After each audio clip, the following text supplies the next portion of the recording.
Jaya Sri Krishna Chaitanya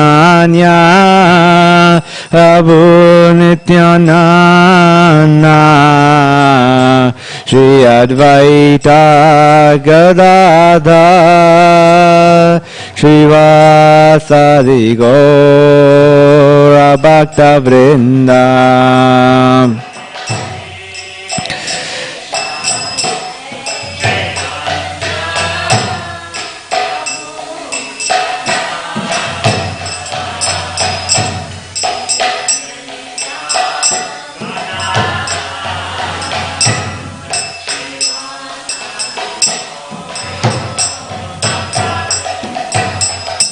Hare Krishna, Krishna Krishna, Hare Hare, Hare Rama, Rama Rama, Hare Hare.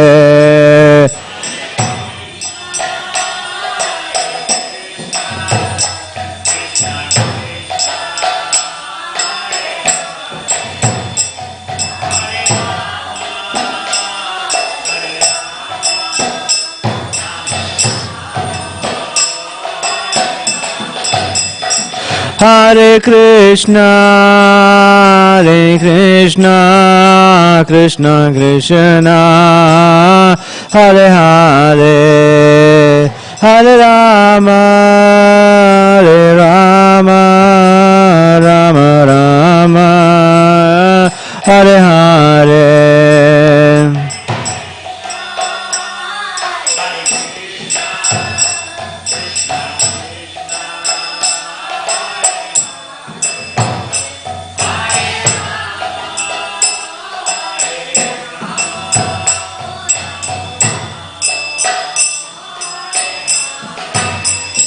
Hare Krishna, Krishna Krishna, Hare Hare, Hare Rama, Rama Rama, Hare Hare.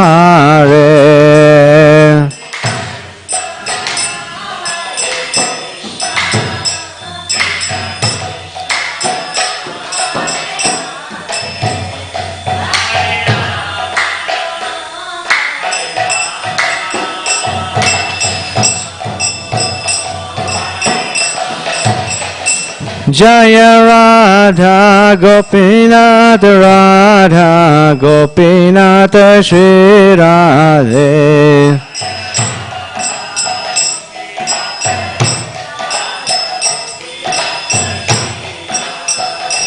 Jaya Gauranitai, Jaya Gauranitai, Jaya Gauranitai, Jaya Gauranitai.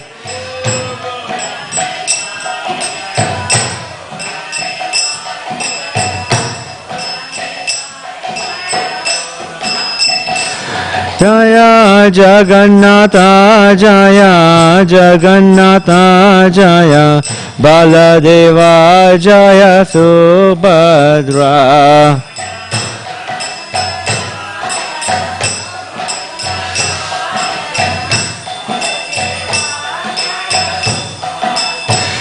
Jaya Jaya Prabhupada, Prabhupada, Prabhupada, Jaya Jaya Prabhupada.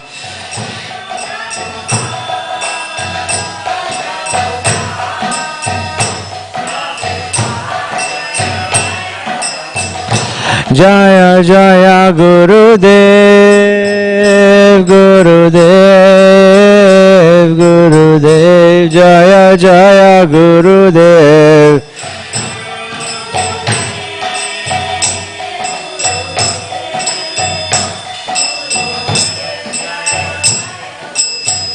Nitai Go Premanandi.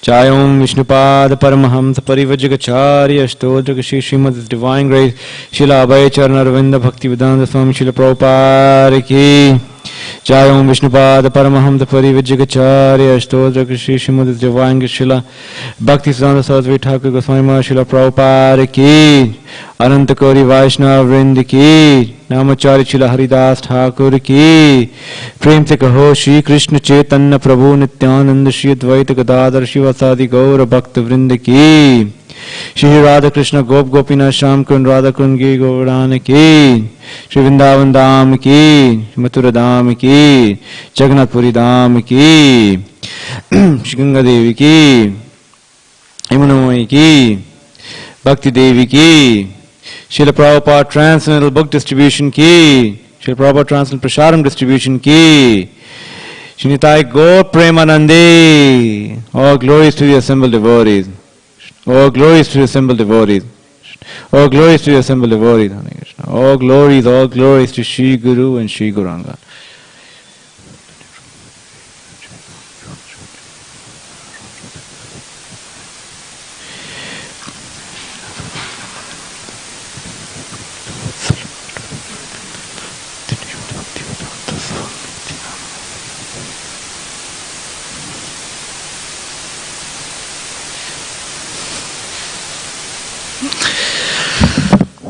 Hare Krishna.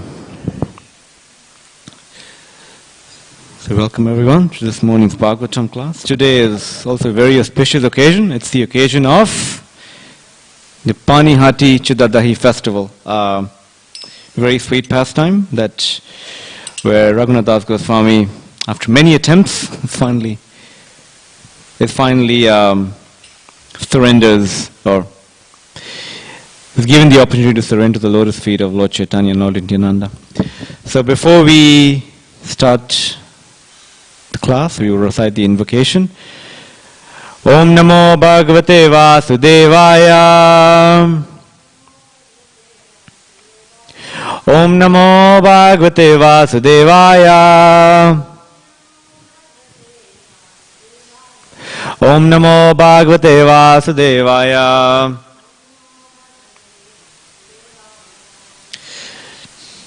So we're reading from Canto 3, Chapter 5, titled Vidura's Talks with Maitreya. And the verse is verse number 24, which is on the board.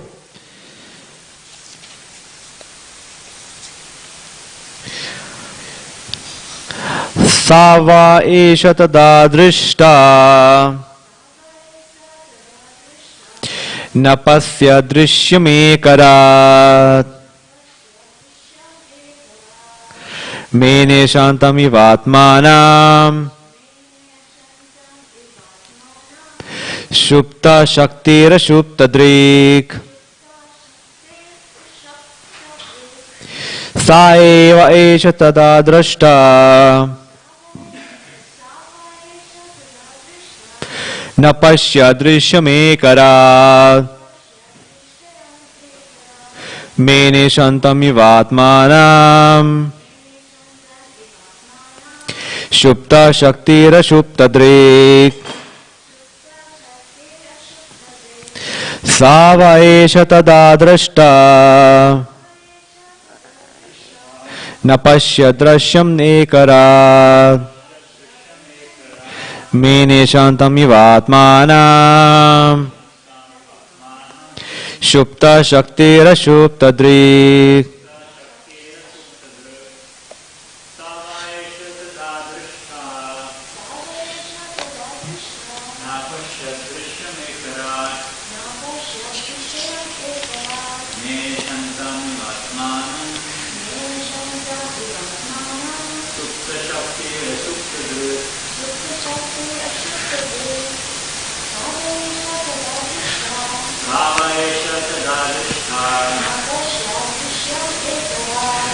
Shadrishyame karat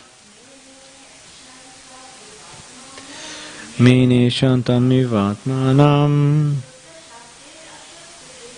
Shupta shaktira shupta drik. Word for word translation. Sa, the personality of Godhead. Va, either. Esha, all these. Tada, At that time, Drashta, the seer, Na, did not, Apashyat, see, Drishyam, the cosmic creation, Ekarat, undisputed proprietor, Mene, thought like this, Ashantam, non-existent, Eva, like that, Atmanam, plenary manifestations, Shupta, unmanifested, Shakti, material energy, Ashupta, manifested, Drik, internal potency. Translation and purport by His Divine Grace Srila Abhay Charana Ravinda Bhakti Vedanta Swami Srila Prabhupada. Srila Prabhupada ki. Translation. The Lord, the undisputed proprietor of everything, was the only seer. The cosmic manifestation was not present at that time, and thus he felt imperfect without his plenary and separated parts and parcels. The material energy was dormant, whereas the internal potency was manifested. Purport. The Lord is the supreme seer because only by his glance did the material energy become active for cosmic manifestation. At that time, the seer was there, but the external energy over which the glance of the Lord is cast was not present. He felt somewhat insufficient, like a husband feeling lonely in the absence of his wife. This is a poetic simile. The Lord wanted to create the cosmic manifestation to give another chance to the conditioned souls who were dormant in forgetfulness. The cosmic manifestation gives the conditioned souls a chance to go back home, back to Godhead, and that is its main purpose. The Lord is so kind that in the absence of such a manifestation, He feels something wanting. And thus the creation takes place. Although the creation of the internal potency was manifested, the other potency appeared to be sleeping, and the Lord wanted to awaken her to activity, just as a husband wants to awaken his wife from the sleeping state for enjoyment. It is the compassion of the Lord for the sleeping energy that He wants to see her awaken for enjoyment, like the other wives who are awake. The whole process is to enliven the sleeping conditioned souls to the real life of spiritual consciousness, so that they may thus become as perfect as the ever-liberated souls in the Vaikuntha Lokas. Since the Lord is Satchidananda Vigraha, He likes every part and parcel of His different potencies to take part in the blissful rasa, because participation with the Lord in His eternal rasa leela is the highest living condition, perfect in spiritual bliss and eternal knowledge.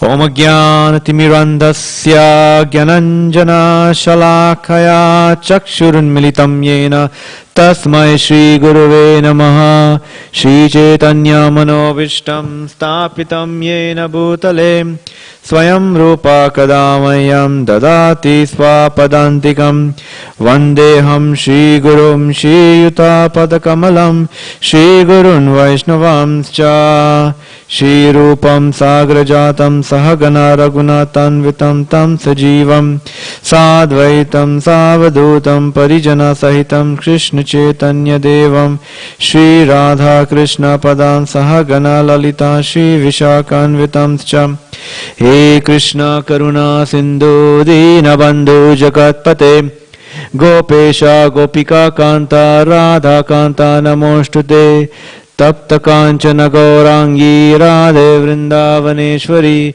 Vishabhanu Shute Devi Pranamami Hari Priye Vancha Kalpa Tirubhascha Kripa Sindhu Vaevacha Patitanam Pavanebhyo Vaishnavebhyo Namo Namaha Jai Shri Krishna Chaitanya Prabhu Nityananda Shri Advaita Gadadhara Shri Vasadi Gaura Bhakta Vrinda Hare Krishna, Krishna Krishna, Hare Hare, Hare Rama, Rama Rama, Hare Hare, Hare Krishna, Krishna Krishna, Hare Hare, Hare Rama, Rama Rama, Hare Hare.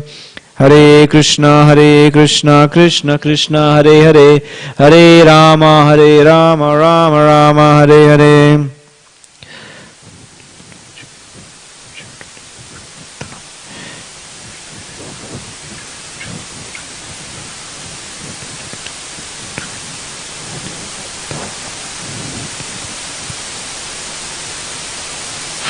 Hare Krishna.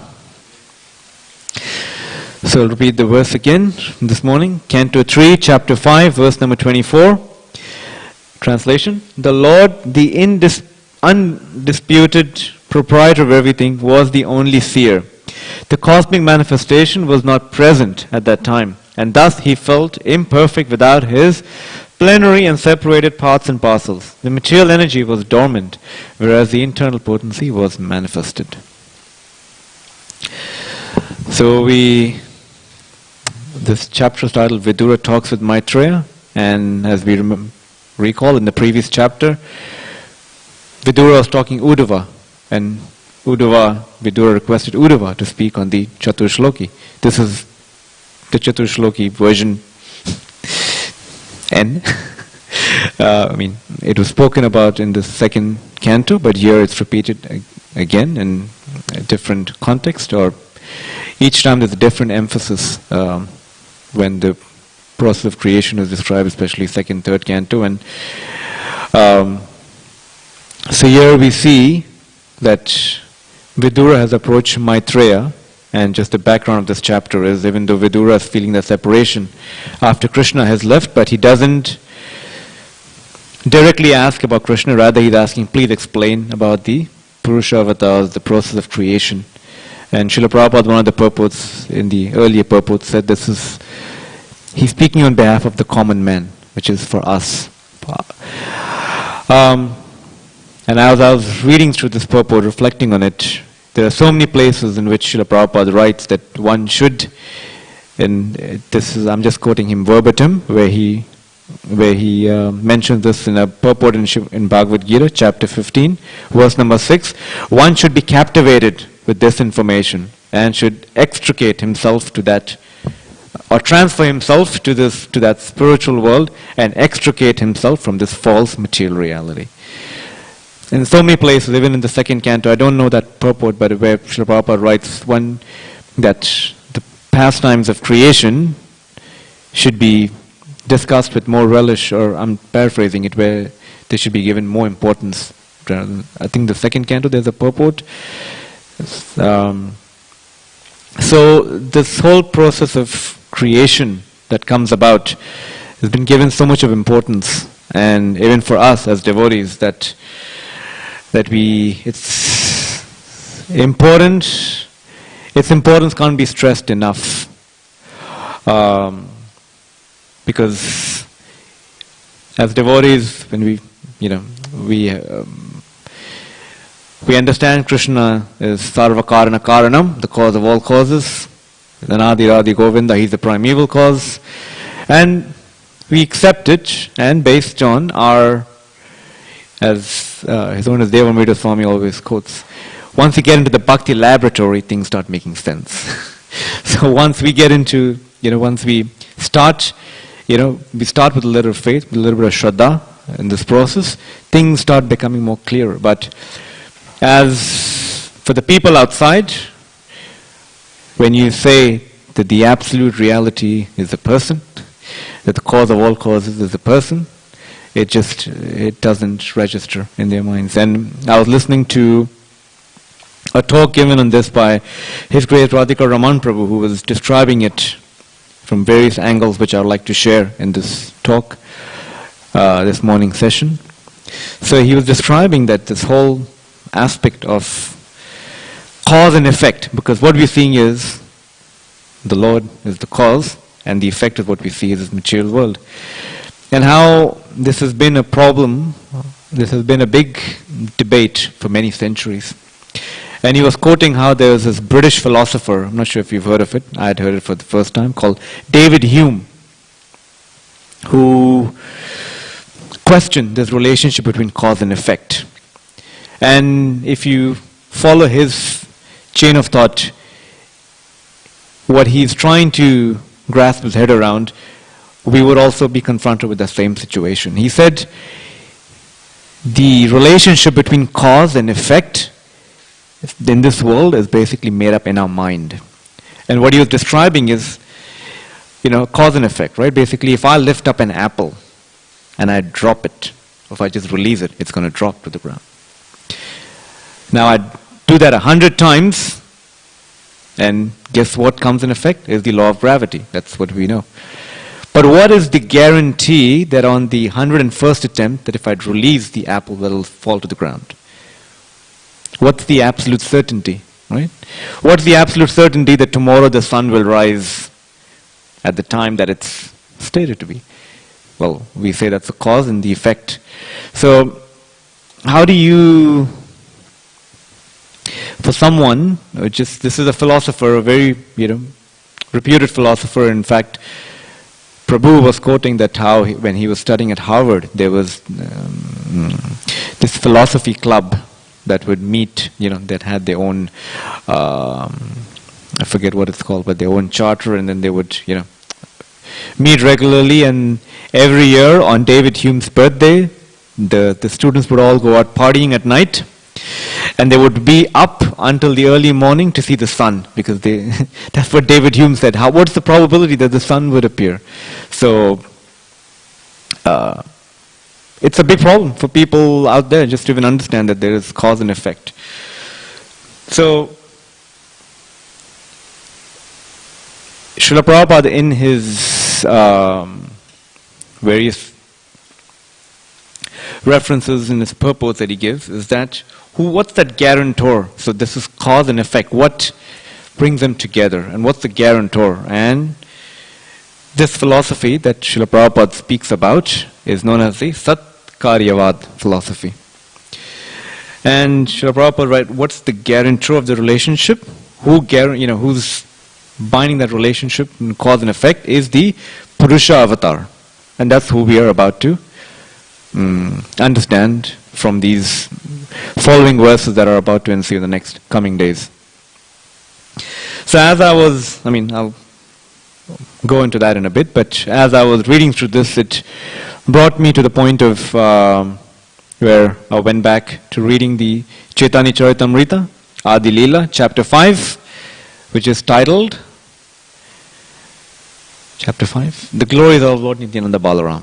It's, if anyone, I've read it 4 times now, that same chapter, and each time I read it, it is something that illuminates that I didn't really capture in my previous reading. So in that, if you specifically start from verse number 50, I believe, CCRDF 550, it starts off from this process of creation, how we have the Lord who's residing in Gokula, and from him obviously emanates the impersonal Brahma Jyoti. You go through the obviously in the Brahma Jyoti there's these different Vaikuntha planets, innumerable Vaikuntha planets, and beyond that in Brahma Jyoti we see the Karana ocean. The Karana ocean resides in between the material and the spiritual world. This side is the spiritual, that side is the material. And it is said that this Karana ocean is just situated, even though it's completely spiritual, it's situated far away. And the Lord the material energy that we understand is a product of this Karana ocean. Even though it's material, and even though the Karana ocean is spiritual, but the material energy is actually a product of this Karana ocean. So the Lord Karanadakashaya Vishnu resides on the Karana ocean, and he just casts his glance over this material energy just from a distance. It's stated that by that very act of him glancing at the material energy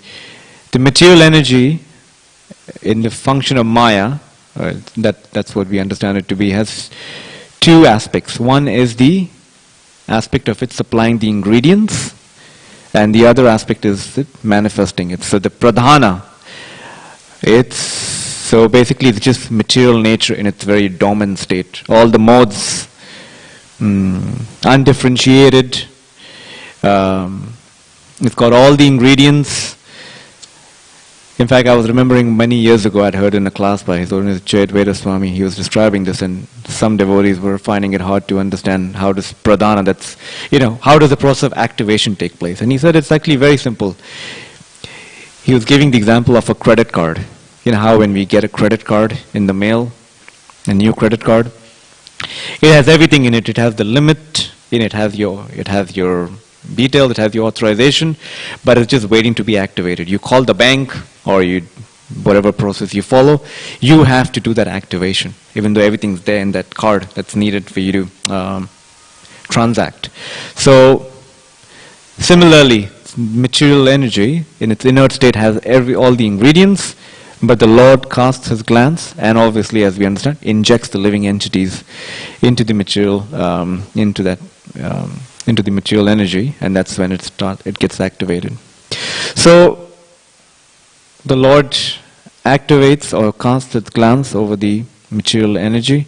So Maya has basically, in one sense, the substance of God. It provides the substance. The Lord, even though it's inert, but it's not active until the Lord casts His glance.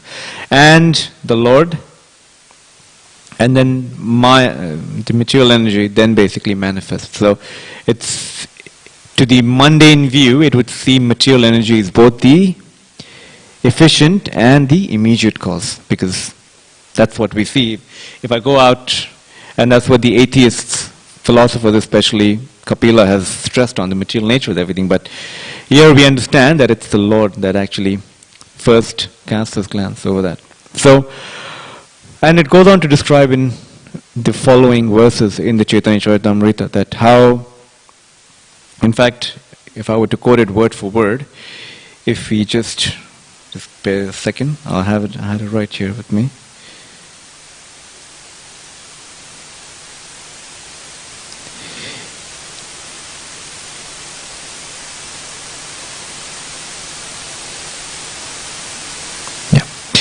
It is verse number 66, CCRE 5.66, where it is said, translation, the reflected rays of his body mix with Maya, and thus Maya gives birth to Myriad universes. I like to read the purport, just the first part of it, because it gives the conclusion to what has been just said. The Vedic conclusion is that the cosmic manifestation visible to the eyes of the conditioned soul is caused by the Absolute Truth, the personality of Godhead, through the exertion of His specific energies. Although in the conclusion of atheistic deliberation, this manifested cosmic exhibition is attributed to material nature. The energy of the Absolute Truth is exhibited in three ways: spiritual, material, and marginal. The Absolute Truth is identical with the spiritual energy. Only when contacted by the spiritual energy can the material energy work, and the temporary material manifestations thus appear active. So as we understand, the cause of material energy is the spiritual energy.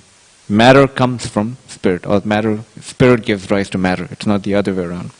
So this has been elaborately described for those that are listening, and for our own information to go back, reread the purports of the Chaitanya Charitamrita, which will fortify our understanding of this here.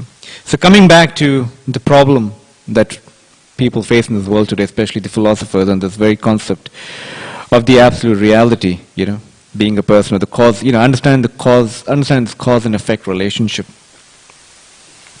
So now he says, as Prabhu was mentioning, that this question that comes about is that how does God create the world? And if you read Canto 2, Chapter 5, verse 11, Srila Prabhupada writes there towards the end that people think that the Lord creates the world like a blacksmith. He's, for example, okay, I'll just take I'll take the analogy for blacksmith to a carpenter, where I'm the person and I have tools and I have all the materials for me to construct whatever I'm going to construct. But he said that has an inherent problem, because now you're saying that there is a creator and there is the substance. Now you have two tattvas, right? Because who is existing, prior to one another? Because as we understand in the Bhagavatam, and again I bring about Bhagavatam, or in the I think it's in the Upanishad, Aham Yavasam Evagre, where I existed alone before this creation. So now we're saying there is the Lord, or in the form of a carpenter, and then there's the materials. So that too wouldn't work, because now you're saying one absolute reality. Now you have two tattvas. Whom do you agree with? Then there is another philosophy that comes into place, that the Lord doesn't create from anything externally, rather he creates from something internally. Now that too would be another argument, because if we were to go with that understanding, then that means that as soon as you say that something is created from within me, that means I'm going through the process of self-modification.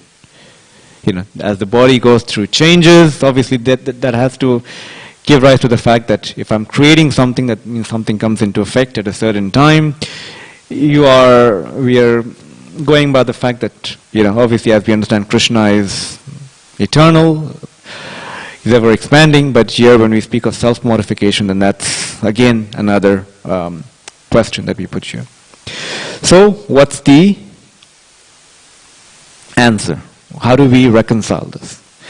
So Srila Prabhupada, especially the Vedanta philosophy, says that the Lord creates not by something externally, not by something internally, but through his energies, through the Shaktis, through his Shaktis. That is the transformation that happens. And in fact, if we read, it'll be described in the further verses, but if you read Canto 2, again as I was rereading it in chapter 5, as we understand in the Bhagavad Gita, Parasya Shakti Vivida Shruvate, creates through his energies.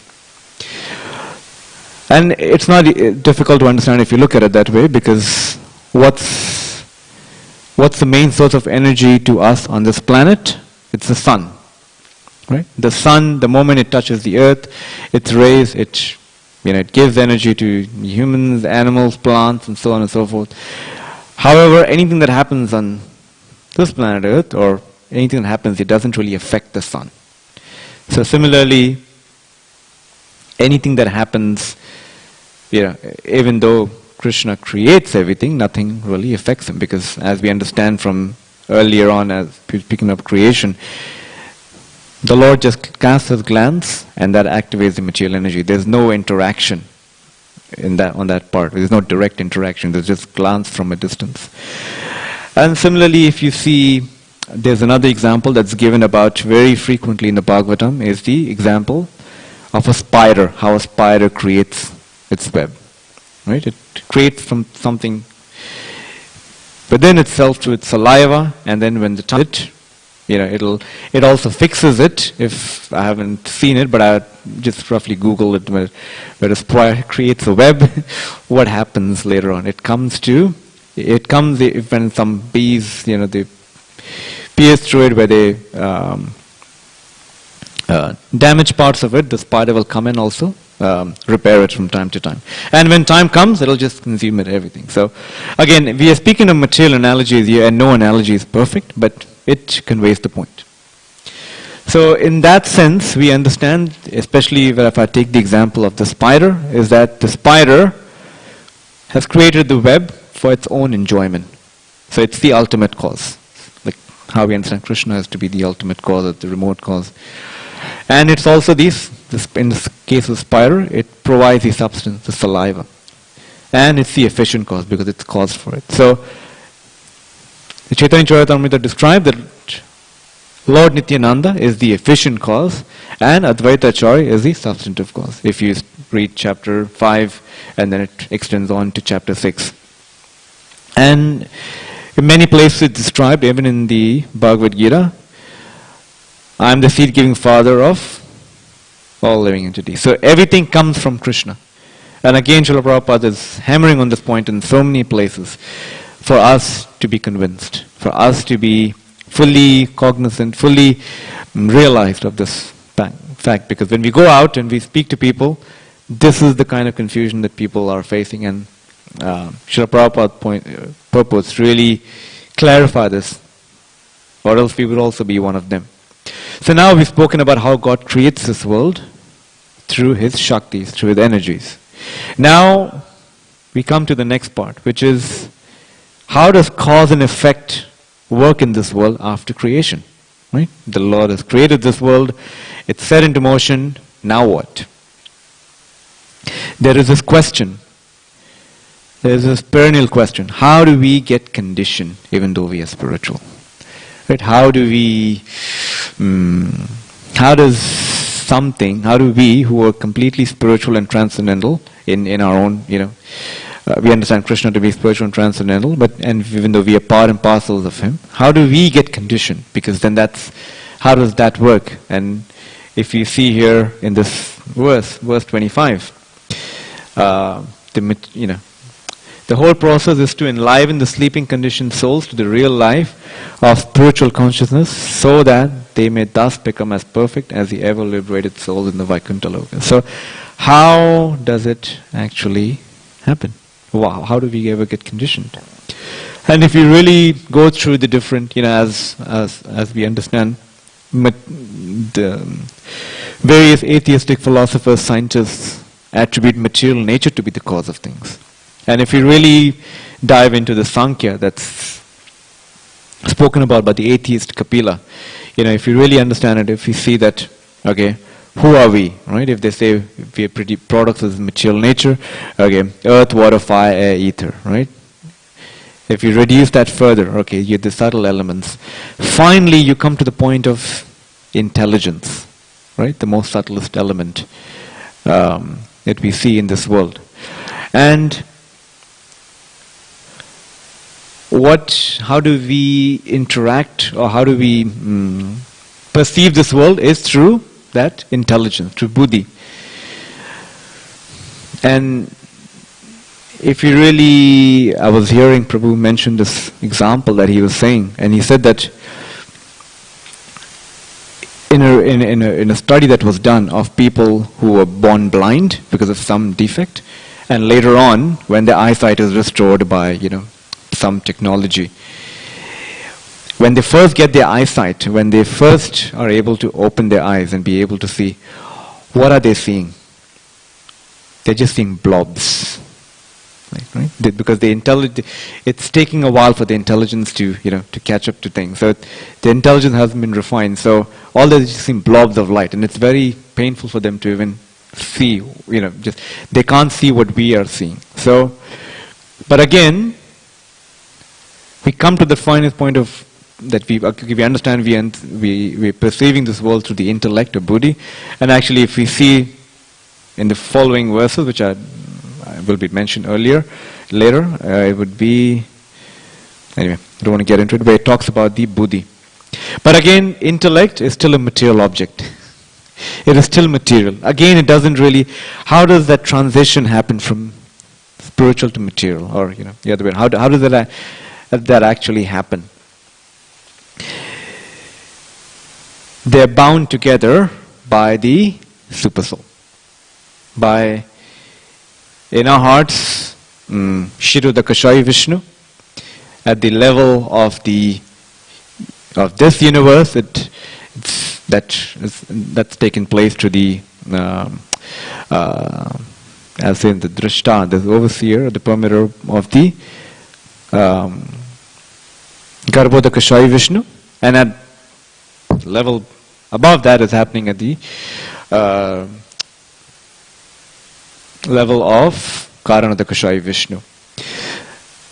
And if you really understand this, it's said someplace in the Bhagavad Gita, especially in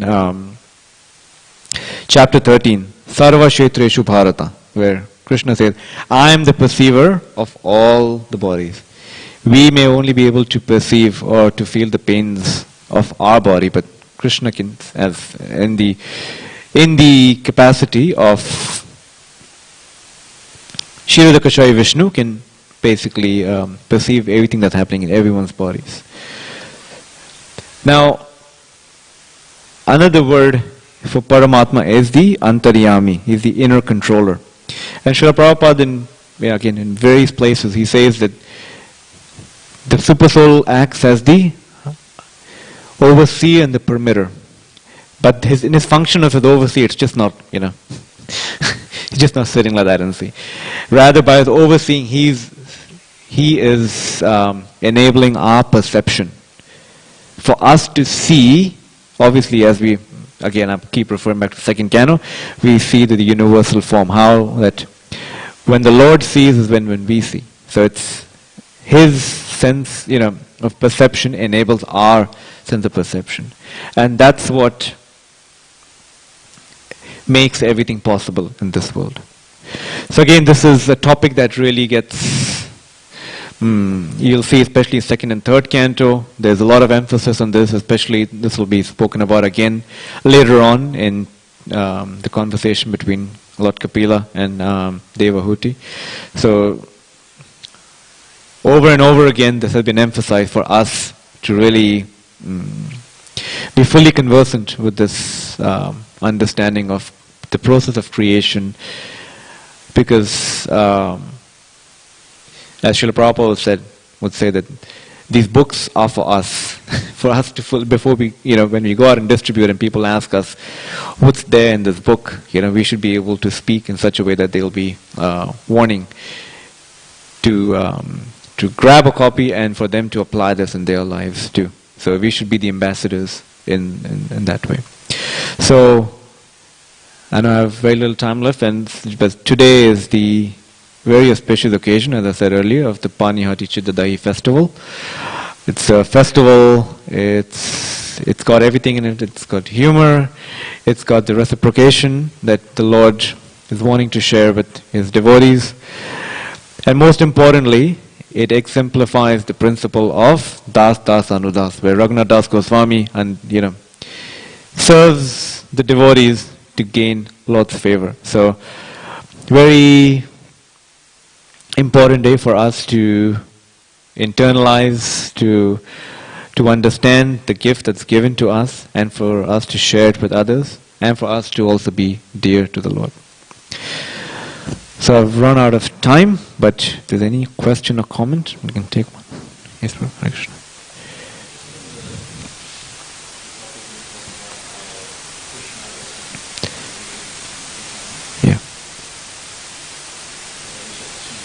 Yeah. Yeah.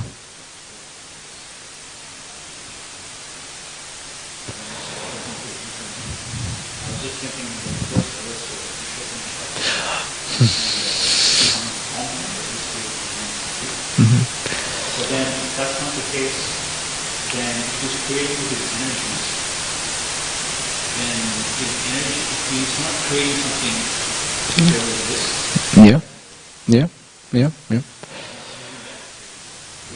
Yeah. Mm-hmm.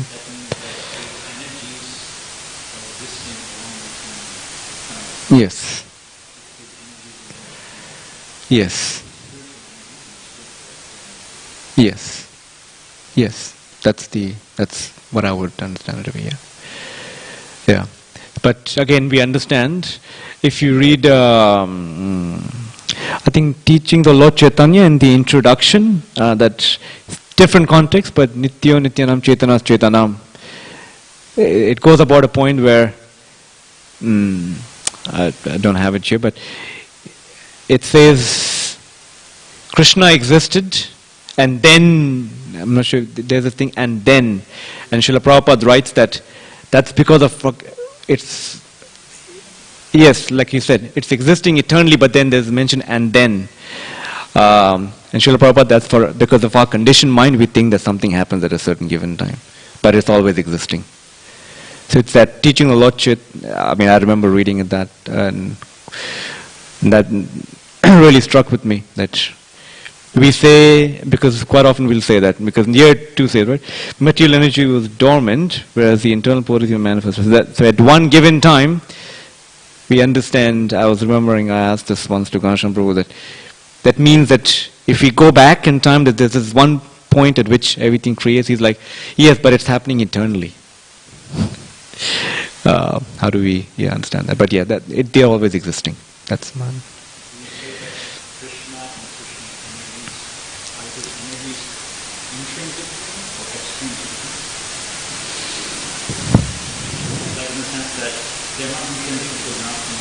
Yeah.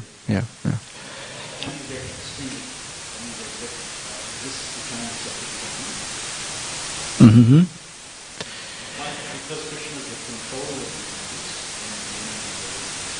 Yes. And that would lend validity to that point again, chapter 15. The living entity, my eternal, fragmental, parts and parcels. A fragment, right? That would be the understanding that gives most validity to us.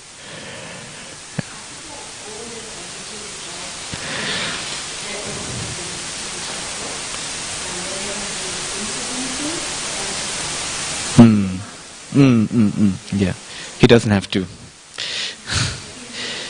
By his willing.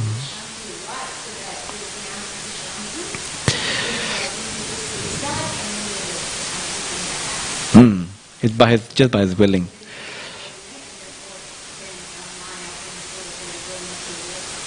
Raw materials, yeah. Okay.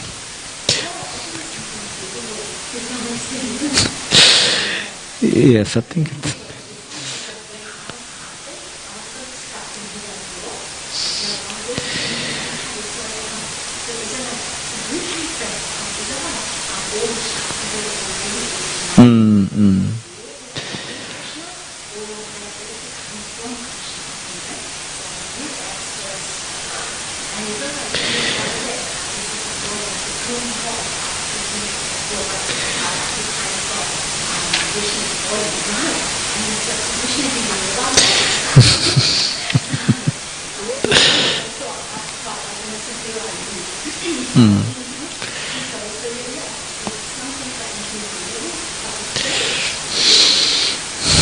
Thank you.